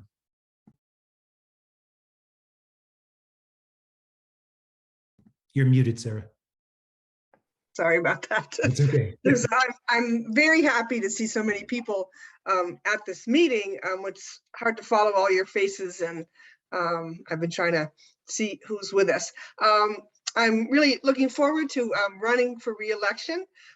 It's been quite a first term for me. I was elected March 3rd of 2020, and March 8th we shut down due to COVID, and certainly was not on my radar screen as a way to start as an elected official.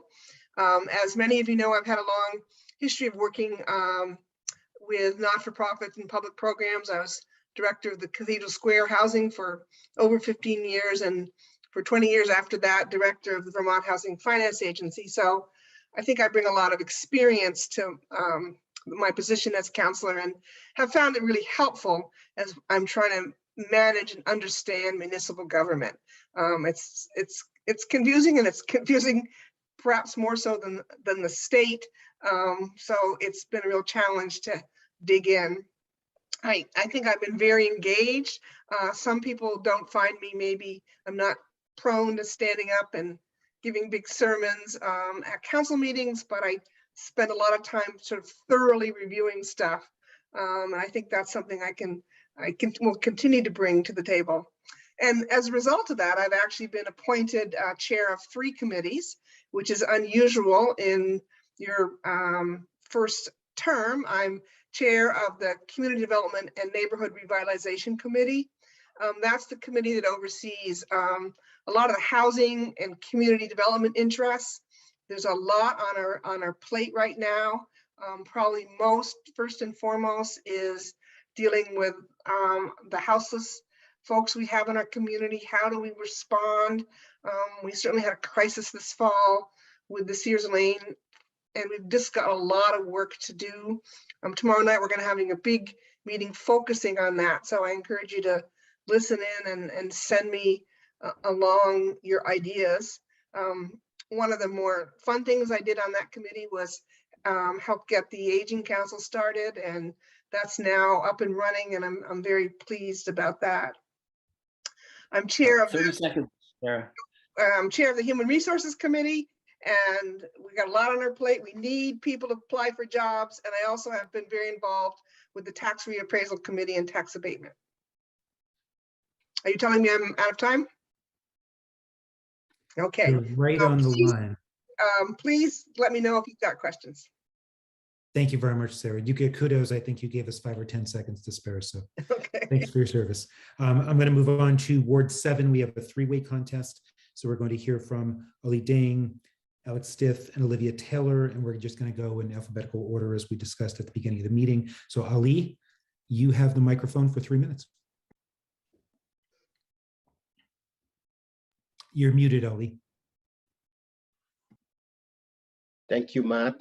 Thank you, everyone, for having us. My name is Ali Jang. I'm running for re-election as your city councilor for Ward 7. It has been an opportunity of a lifetime to serve you, my neighbors, in my capacity as a city councilor. I would be honored to continue in this role with your continued support and trust. I will serve you to the best of my abilities, trying to balance also all the needs of all of my constituents. Since 2017, as you all know, that I have definitely changed the way in which a leader should conduct business, beyond just votes in City Hall, but to definitely make real progress in this neighborhood. I have worked tirelessly to strengthen the ties in this neighborhood and city by connecting and engaging with my constituents regularly and frequently about city issues. I'm truly an independent, with a record that reflects my ability to make decisions based on evidence. I'm also the only new American on the council, and also the only councilor with young children is our Burlington School District. Build back Burlington School District better. Here's a snapshot of a couple of my achievements as a true independent and leader who's not entrenched in partisan politics. We secured a library right here in the New North End, an ambulance. Now New North Enders will no longer have to wait 7 minutes for ambulance response or drive all the way to downtown for library services. Supporting vulnerable neighbors such as Franklin Square. There is no doubt that all of our neighbors here are different. The neighborhoods are different and the issues are different as well. But I was able to address a long-standing issue dated since 1975 that prevented Franklin Square from becoming a city street, right? Action-oriented leadership style. As you know, monitoring the issues of my constituent and convening the appropriate stakeholder to take action is my leadership style. For example, when I learned about the summer youth in the New North End, disparaging community members with disability, I connected restorative justice and helped those youth and their families to come into a restorative justice circle. And thank you, Carol, for representing the community on that one. Another example, the dog task force. Due to the state of emergency, there was in the New North End social medias involving dogs, but resulting to decrease of quality of life, causing tensions between neighbors. I quickly brought everyone together through Zoom meetings and then crafted a resolution about a dog task force.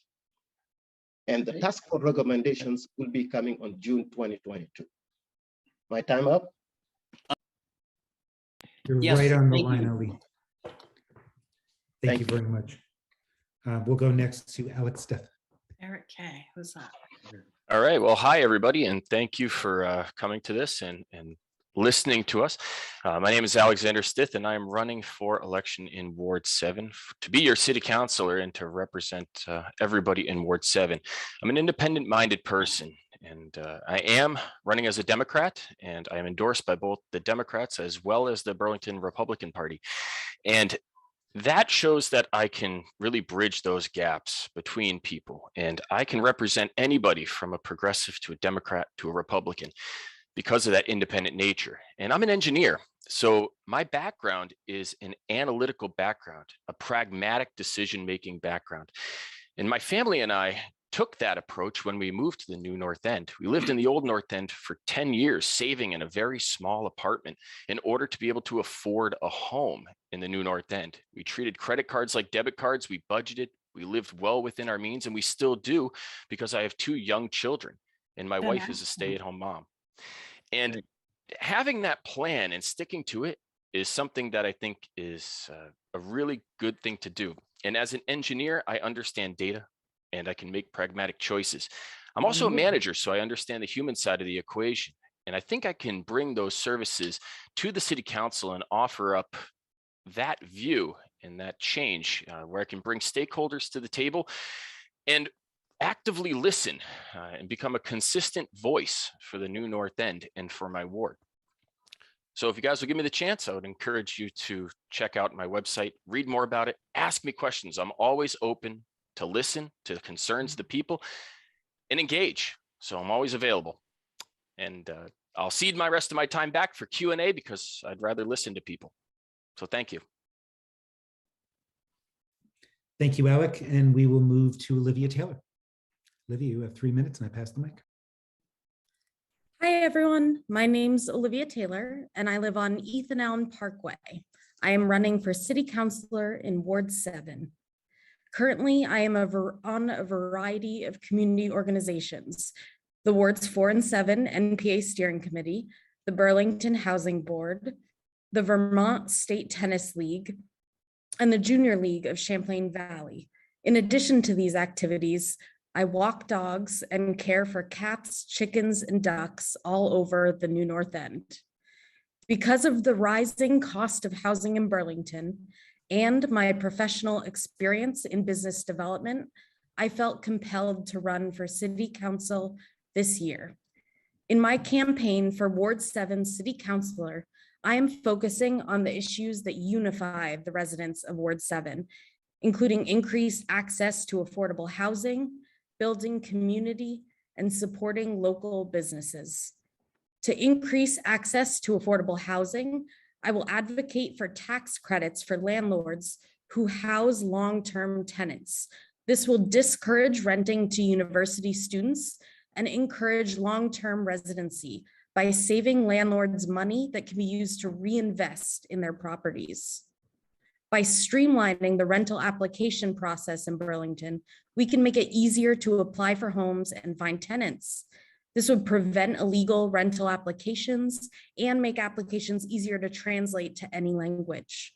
To build community, I want to create more inclusive parks. I want edible gardens, and I want to create a specific off-leash trailed area for dogs. To support local businesses, I would like to see Burlington employ a business development specialist who would provide support to Black, Indigenous, people of color, and women-owned businesses. Throughout the pandemic, I have been amazed at the mutual aid groups that have popped up all over the city. I really hope Burlington can use the incoming COVID relief money to support these community-led initiatives. I believe the opinions and desires of Ward 7 residents and ultimately improving our community is more important than party politics, which is why I'm running as an independent. As Ward 7 City Councilor, you have my commitment that I will focus my candidacy on the issues that unify us, not divide us. Thank you so much for attending and listening tonight, and I look forward to your questions. Thank you, Olivia, much appreciated. And thanks for keeping on time. I will allow at least 8 minutes, Jeff, is that correct? 8 to 10 minutes for questions. I'm going to look for some hands. The first hand I see is Eric. That's correct, Matt. Okay, perfect. Eric, do you have a question? I have a question for Ward 4 for Councilor Carpenter. Go ahead. Oh, you may ask it now. Hello, my name is Eric Cradaville, and I'm a Ward 4 resident where we live just north of Letty Park, and we are raising our family. I am a detective at the Burlington Police Department. Councilor Carpenter, thank you for running for re-election. I have a question. We've had an interim police chief for over 2 years. During that time, as a board member at Community Health Centers of Burlington, we were able to hire an excellent CEO. In this time, given the defund rather than invest approach our city has taken in regards to improving our department, we've been watching our coworkers run out the door. Today, I shook a coworker's hand for the last time as he is leaving to serve in another state. His father cried as he told me that he will miss his son, but he is happy his son will work at a city that will support him as he serves. I believe we're incredibly lucky to have 2 excellent finalists for that position of police chief, and I imagine you are familiar with them. When the mayor recommends one of these 2 finalists to the council, will you vote to confirm? At the moment, we also have, I think, a well-balanced search committee, and I need to understand where they're coming from. You know, what is their input? How do they feel about the candidates? And to be blunt, I don't think the process has been handled very well. It's frustrating to me as anybody else that it's taken too long, but I think if you look what we set out to do in May of last year, get robust community input. And I'm not sure that we've done that yet. And so I need that process to maybe complete itself. I think that's only fair to those folks who started. And I think we have, if you look on the city website, some pretty ambitious goals. And I want to make sure that we're meeting all of those. Thank you, Sarah, and thank you, Eric. And I think it's appropriate with that question, since we have 3 contested folks in Ward 7, to go round robin to each of those candidates with the same question. Can I start with Ali? 30 to 60-second response. I mean, Eric, there has been a lot of things that have changed. Also, just today, I talked to the mayor, and there are things, it seems that we only have 1 candidate. But I think what is important is what the council has done. The council did decide to reopen the process. And I urge the mayor to respect the council willing by reopening the process, right? But at the same time, I think right now it would be imperative for us to wait until after the elections. If you go to my website or my city council, basically Facebook page, you will see what I have written as to why Chief Mirat could be the amazing next permanent chief for the city of Burlington. But through due diligence, I have received new information that made me want to pause and reopen the process as well. So that's my response to that. But there has been some development since the council voted on that resolution. Thank you, Ali. And Alec, I'll pose the question to you. Yeah, so barring new developments that are not transparent and being shared with people now, I don't see a reason why you wouldn't choose a police chief like John Murad. You know, he's been doing the job, he's been doing it well, and you know, you should be partnering with your police force. It should not be an adversarial relationship. But if he meets all the criteria and he wants to be here, he wants to raise his family here, he's been doing a good job, he's supported by the police officers underneath him, people in the community have spoke highly of him, and he's qualified to do the job, it doesn't seem logical to reopen a search and prolong that. We have a person here who is willing to do the job, especially given that there has been input saying that the salary may not be where it needs to be, and that seemingly is ignored. So if there's nothing to reopen it with, and there's no data being taken into account, right now you have a person who wants to be or wants to raise their family, and they're qualified. So whether you have one applicant or 10 applicants, in the real world, I run a manufacturing facility. If the person who's coming to your door and applying is very fit for the job and wants to be there and agrees to all of the conditions around that and is willing to take feedback and listen, then there should be no reason to prolong that anymore. It's divisive to not. So again, it's listening to the stakeholders who are the officers there who support him. And that's a really big message. And also listening to the police commission and understanding where they're coming from. But ultimately, it's a guiding voice. So, you know, if there's nothing barring some unknown, non-transparent thing that's coming up right now that nobody knows about, there would be no reason not to partner.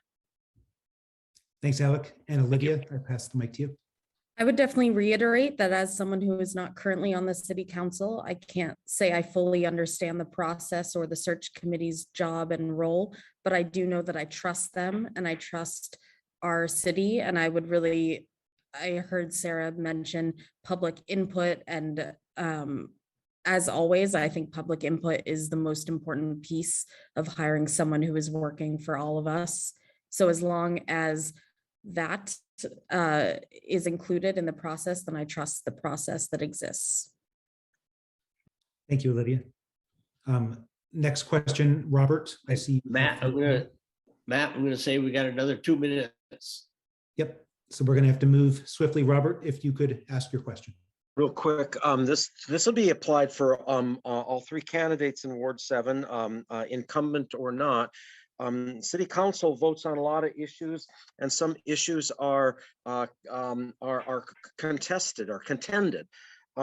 What specific thing comes to mind, whether you're incumbent or not, that City Council voted poorly on, that you would do differently, whether you are an incumbent or not?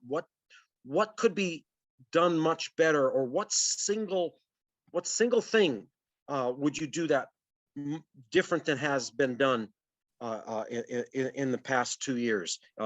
Just pick an issue. Let me reverse the order and start with Olivia and give you 30 seconds. Well, thank you for starting with me. I think the first thing that came to mind completely was masking. I think not necessarily that it was done incorrectly, but I think that it could have been done sooner. Reassessing the masking requirement in Burlington. Thanks, Olivia. Alec, I'll move to you. Yeah, so you know, hearing from my neighbors, and the first thing that comes to my mind is public safety and the knee-jerk reaction for defunding the police. You know, I ascribe to a plan, do, check, act methodology, and I don't believe that there was a plan put in place when they decided to cut through attrition. There should have been a definite plan for where the funds were going to be used. People should have been trained and on the streets ready to go. Systems should have been run concurrently before you started cutting officers, and that didn't happen. And then when they went to vote to raise the cap back up, they pumped the brakes and did not do that, waiting on a report. But it really saw the direction that it was already going. So that whole process was done very poorly and was more of a reactionary process than a deliberate, planned out methodology, you know, pragmatic process. Thanks, Alec. I'm going to cut you off because of time. Ali, I'll give you 30 seconds.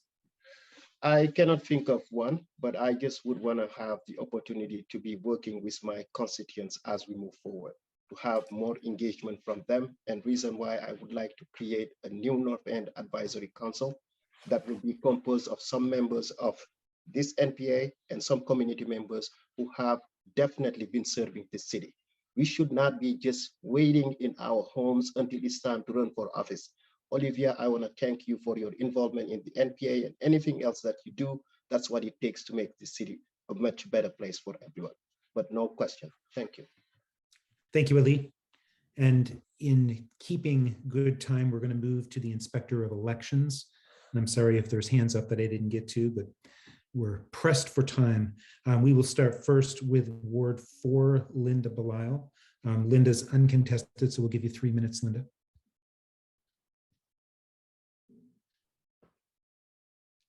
Are you with us, Linda? Linda was not able to make it today. Oh, she was not. I'm sorry, I was not aware of that. Then we'll move to Ward 7, where we have Mike Gargan and Patricia O'Kane, and we'll start with Mike. Mike, if you're present, you have 3 minutes.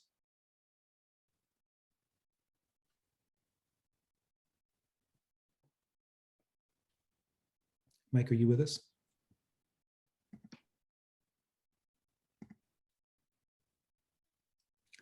I'm not hearing or seeing from Mike. Patricia, are you with us? Patricia O'Kane.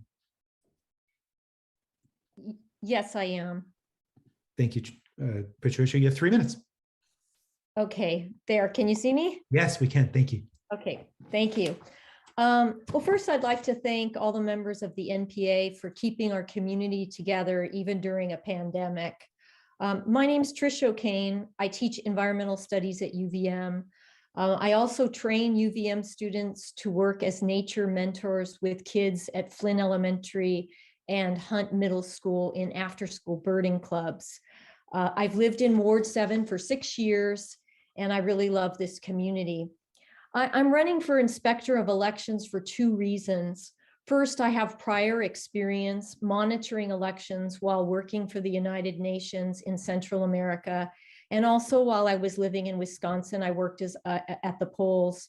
I really admire the work of our local elections team here in Ward 7 in our district, and I would love to learn more about how our local democracy works. The second reason I'm running is because of my parents, Bridget and Felix O'Kane. I am the proud daughter of Irish immigrants who came to this country in 1958 from the war zone of Northern Ireland. My mother was from Belfast, just like in the movie, and my father was from a small village in County Derry. I was born a few years after they immigrated to California. My parents grew up in an occupied police state. It was not a democracy. But after 5 years in this country, they decided they wanted to become citizens so that they could vote. They took citizenship classes for 1 year, every Tuesday and Thursday night for 2 hours. They quizzed each other every Sunday, and they loved their teacher, Mr. Sean Donnelly, who took them on a field trip to City Hall in Orange County, California. My parents both scored 100% on their exam. They were holding me in their arms during the swearing-in ceremony. My mother died not long after this pandemic began. One of the last things she gave to me was this little green book called 25 Lessons in Citizenship, published in 1963. 57 years later, she still had it covered in plastic. This was my parents' citizenship textbook. My mother told me before she died, this wasn't the Bible, but it was to us. Voting was sacred in my family. I would be honored to help with election processes in this community. Thank you for this opportunity. Thank you, Patricia, and I'll open to any questions if anyone has a question for Patricia.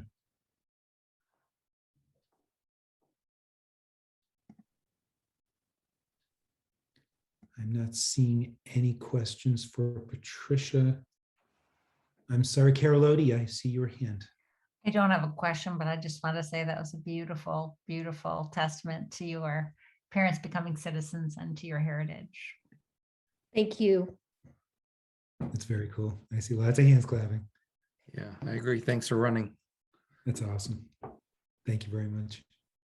Well, we have 6 minutes. Robert, did you raise your hand or was that a? Yeah, and my question is, I can't see what happened to my video, but I was just going to ask Trish if is she on the ballot or is she a write-in?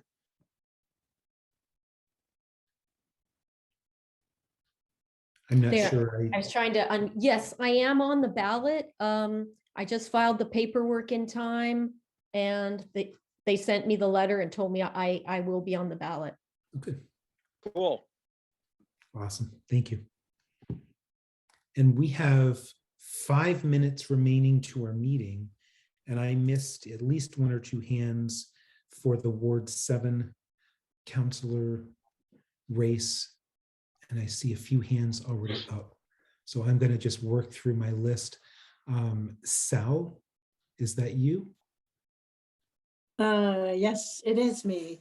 Sal, go ahead. Thank you. In the same vein of Trish speaking, which I appreciate you sharing so much, we need more election workers.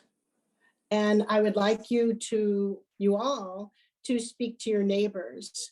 We need all ages. I appreciate the people who have experience, but I encourage people who are younger and who want to learn about the election. And so I encourage all of you to speak to your neighbors, and it's an important day. It becomes more important all the time, it seems. So I encourage you all to contact the people you know and whatever ward they're in to think about being an election worker. Thank you. Good advice, Sal. Thank you very much. Bob Hooper, I see your hand up, followed by Deb Booten. I just wanted to say, if we do have dead air time, Representative Kimball has graced us with his presence. It might be nice to give him 30 seconds to introduce himself. I'd be happy to do so. Representative Kimball, you have the microphone. Well, thank you very much, Matt. My name is Charlie Kimball. I am a representative from Woodstock, and I am a candidate for Lieutenant Governor. And I wasn't planning on making a speech tonight. I just wanted to sit in and learn as to what your areahood or what your neighborhood discussion is about. And I've heard a lot about the groups in Burlington. I'm a former resident of Burlington as a UVM student, worked in the banking industry for a while, grew up in St. Albans. So I'm familiar with the area, and it's good to see a few familiar faces on the screen as well. Hi, Sarah, nice to see you again. And I do enjoy serving with your other state representatives, with Carol, with Emma, and also with Bob. And so it's thank you very much for the opportunity just to say hello. And really for me, it was just trying to find out what's going on up there. So it's really very useful. Thank you. Thanks for joining us, Charlie. I'm formerly from Woodstock many, many moons ago. So we live in a beautiful little town. Thank you. I have 2 more hands up, Deb Booten and then Lee. Deb, can you go? Hi, everybody. I'm sorry, I have no idea why I can't get my video to show tonight, but mainly I just wanted to say thanks to everyone and thanks to you, Matt and Jeff and everybody involved in putting this on, and thanks to all the candidates who are running. I mean, we've got several in Ward 7 and that's exciting. The one thought I just have, I haven't fleshed it out in my mind. I'm very, very aware of the money issue in the city, and you know, the whole everybody strapped so tightly with money. And yet I just want to throw out that money's not everything. And I'm very concerned about quality of life issues as well. So I know that a couple of candidates spoke really primarily, if not only, about money and financing, and just to address some of those other, encourage you to address some of those other issues as well. So thank you. That's all. Thank you, Deb. And we're close to our hour, but Lee, you've been patient. I hand you the mic. It's my question from earlier, and it's for Carol and Emma and Bob. And it's that Senator McCormick has introduced a bill to ban leg hold traps. Please, please help it get passed. Leg hold traps, if people don't know, is a really cruel metal trap that they put out in the woods, and it gets all animals. It doesn't just get the bad animal that they think is bad. It can get anything. It can get pets. It can get people. They're terrible, horrible, cruel, punishing. It's animal cruelty. And Senator McCormick has introduced a bill, and I hope it'll just sail right along. What do you think? I see thumbs up from Bob. I don't know where that bill is and whether they're going to act on it in his committee, but I do know that in House Natural Resources, Fish and Wildlife, wanton waste is being worked on right now. I think anytime you have to chew your own leg off, it's a bad thing. Doesn't sound like any fun. I see no more hands. It's 1 minute after 9, so I will extend a sincere thank you to everyone for asking great questions, to some awesome, well-rounded candidates, and some incumbents that have served and are coming back for more. So thank you all for a great evening. I think this has served the community, and we'll see you all next month. I'll just add one thing before we go. We're looking for new members. We're a team of 3 tonight for the steering committee. So always a shameless plug, but yes, folks, we need folks. We had a really good meeting too of the all wards training on Monday evening with some great ideas and thoughts, and a couple things that we could maybe get feedback from the educators and the school board is translators, and how do we incorporate translators. There were some thoughts about having meetings at different times of the day versus always, 7 to 9 in the evening. So there were a lot of good thoughts. I know, Evan, you had a really good one too. Could we get piped into the nursing homes and elderly housing in the area? I thought was a great idea too. So we're working on other thoughts, but we need more folks. So please sign up. And what I'm hearing, Jeff, is if nobody volunteers soon, we're going to move these to Monday morning, 7 a.m.